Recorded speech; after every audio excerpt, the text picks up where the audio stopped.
জিমিনকে সব খুলে বলে। জিমিন একটু আপসেট হলেও তেয়ং তাকে ট্রিট দিয়ে এবং জিমিন মেনে যায়।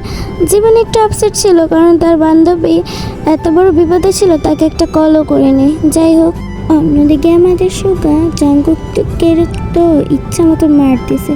জাংকুক কেন ওকে কিছু বলে না আর কোথায় ছিল? যখন জাংকুক তাকে সব কথা খুলে বলে, সুগা একটু ঠান্ডা হয়, কিন্তু তাও সুগা জাংকুকের উপরে রাখছিল কারণ তাকে একটা কলও করেনি জাংকুক। জাংকুক অনেক বুঝিয়ে সুঝিয়ে সুগাকে তারপরে মানায় যে না, কাহিনীটাই ওর দোষ নেই। আর ফোনের কথা বলছে যে দুজনে কেন ফোন করে নাই, এটা জিমিনও বলেছে, সুগাও বলেছে। আসলে লাইব্রেরিতে ফোন অ্যালাউ না, তো লাইব্রেরিয়ান এটা নিয়ে ফোনে একটা লকারে রেখে দিয়েছে, তো ওদের কাছে ফোনও ছিল না যে ওরা জিমিনকে বা সুগাকে কল করবে। পরের দিন জাংকুক, সুগা, জিমিন, তেয়ং সবাই একটা ক্যাফেতে দেখা করে প্রজেক্টের কাজের জন্য। সবাই তো একটু অকওয়ার্ড ফিল করতেছে, কারণটা তো তোমরা জানোই, কারণ সুগা আর জিমিনের কাহিনীটা আর তেও আর জাংকুকের কাহিনীটা। জিমিন তো সুগার মুখের দিকে তাকাচ্ছেই না, এদিক ওদিক তাকাচ্ছে, এটা সেটা কথা বলছে, আর দুজন তো দুজনের দিকে মুখ তুলে তাকাতেই পারতেছে না, কারণটা তো তোমরা জানোই। আর সুগা একটু ভদ্র আছে, কিন্তু যত হোক ছেলে মানুষ তো, নজর তো জিমিনের দিকেই। তারা প্রজেক্টের কাজ শুরু করে, কিন্তু প্রজেক্টের কাজ কম, ঝগড়া বেশি হচ্ছে। এইটা দেখে শেষ পর্যন্ত তেয়ং আর থাকতে পারলো না, তেয়ং গেল রেগে। কারণ রাখবে না ভাই, কেন এত ঝগড়া কার সহ্য হয়? জিমিন জাংকুকের সাথে ঝগড়া করতেছে, জাংকুক সুগার সাথে করতেছে, সুগা আবার জাংকুকের সাথে করতেছে, সুগা আবার জিমিনের সাথেও করতেছে।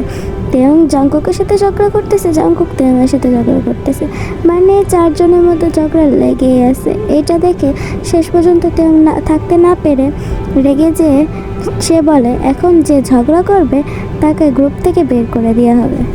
শোনো, এখন একটা রুলস অ্যাপ্লাই করা হবে, এখন থেকে যে ঝগড়া শুরু করবে, যার সাথে যে ঝগড়া করবে তার কথা শুনে চলতে হবে পুরো একটা দিনের জন্য। আর যে ঝগড়া শুরু করবে সে তারপর প্রতিটা কথা শুনবে, তার সব কাজ করবে, একটা দিনের জন্য সারাক্ষণ তার সাথে থাকবে। আর এই রুলসটা এখন থেকে অ্যাপ্লাই হচ্ছে, সেটা আমি হই বা জিমিন হোক বা সুগা হোক বা তুমি জাংকুক হোক, সবারই এই রুলস মানা লাগবে, কারণ আমাদের প্রজেক্ট কম, ঝগড়া বেশি হচ্ছে। নিজের রুলস মেক করে নিজের রুলস ভেঙে ফেলেছে তেয়ং। তেয়ং তো জাংকুকের সাথে এত ঝগড়া করেছে, আমাদের জিমিন তেয়ংকে জড়িয়ে ধরে রেখেছে, কারণ তেয়ং তো না পারে জাংকুককে মারতে যায়। আর জাংকুকও এত রেগে আছে, যদি তেয়ং কিছু বলে না, জাংকুকও তেয়ংয়ের সাথে মারামারি শুরু করে দেবে। সুগা ধরে আছে জাংকুককে, কারণ কি প্রজেক্ট নিয়ে এদের দুজনের মধ্যে এত ঝগড়া হয়েছে, এখন কি করে? তাহলে তেয়ংয়ের অনুসারে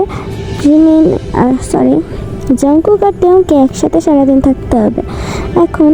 আর রুলসের মধ্যে জিমিন আর সুগা কী করেছে, একটা রুলস অ্যাড করেছিল যে তাদের হাতটা সারাদিন একসাথে বাঁধা থাকবে। তো রুলস অনুসারে জাংকুক আর তেয়ংয়ের হাতটা একদিনের জন্য, অর্থাৎ 24 ঘন্টার জন্য বাঁধা পড়ে গেল। এই তোমার জন্য আমাদের দুজনের হাত একসাথে বাঁধা পড়ে গেল, আর আমাদের একদিন 24টা ঘন্টা একসাথে থাকতে হবে। আমি পারবো না তোমার সাথে থাকতে। হ্যাঁ, যেমন আমি তোমার সাথে থাকার জন্য মরে যাচ্ছি না। আর ঝগড়া তুমি শুরু করেছো, আমি না। আমাকে মোটেই দোষ দেবে না, আমার তোমার মতন ঝগড়াটা স্বভাব নেই। এই তুমি চুপ করো তো, তুমি সবসময় আমার সাথে ঝগড়া করো, আমি করি না। আমার মতন ভদ্রমে কোথায় পাবো তুমি? হ্যাঁ, তা তো আমি দেখতেই পাচ্ছি। এই তুমি কি বোঝাতে চাচ্ছ? হ্যাঁ, জাংকুক তো তেয়ংয়ের চোখ দেখে মায়ায় পড়ে গেল, ঝগড়া করবে কি? জাংকুক চুপ করে গেল। তারা খেয়াল করেনি কখন ঝগড়া করতে করতে ওরা একটা রাস্তায় চলে আসে যেখানে কেউ নেই। তারা হাঁটতে থাকে, তাদের তো হাঁটটাই করা। হাঁটতে হাঁটতে তারা একটা বেঞ্চে চলে বসে। তখনই হঠাৎ করে তুমুল বৃষ্টি শুরু হয়ে যায়। বৃষ্টির মধ্যে না জাংকুকের কাছে ছাতা আছে, না তেয়ংয়ের কাছে ছাতা আছে, দুজনে ভিজতে থাকে। তেয়ং একটু এনজয় করছিল, আর সেই দৃশ্য আমাদের জাংকুক দেখছিল। আমাদের জাংকুক তো পৃথিবীতেই নেই। আমাদের জাংকুক এক অন্য জগতে চলে গিয়েছে, যেখানে এক রূপসী নৃত্য করছে বা বৃষ্টির প্রতিটি ফোঁটার সাথে। আর জাংকুক এই দৃশ্যতে জাংকুক নিজেকে তৃষ্ণাত্মক প্রতীক মনে করছে, যার পিপাসা শুধু ওই সুন্দর নারী মেটাতে পারে।